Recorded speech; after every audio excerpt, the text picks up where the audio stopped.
Welcome back. In this video, we're going to go over box plots, which you can use actually in just regular Excel. You don't need Analytics Solver for this, although they do have that capability as well.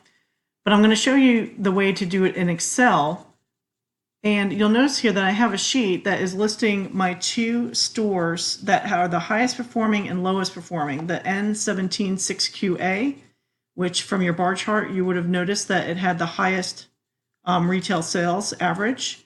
And then if I scroll down here, I have W43PH, which is the lowest performing. In order to get the box plot to work properly, you need to copy this over from my spreadsheet over here and then take out the other stores data, which I have already done.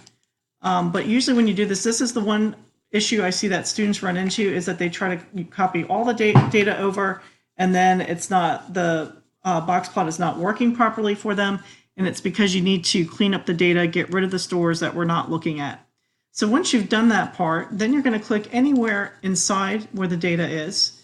You're going to click on the Insert tab, click on Recommended Charts, and then All Charts. And you're going to click on Box and Whisker and click OK. And then you'll see here we have a chart created for the two stores.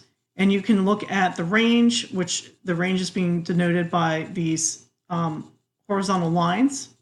You can look at the concentration as far as where most of the values are lying. And you can see that there's some outliers here. These little dots mean that there's outliers outside these ranges. So this should help you with the second part of your homework for this week in creating this box part. I'm looking for you to not only create it, but also comment on what does it mean and what information are you gleaning from this.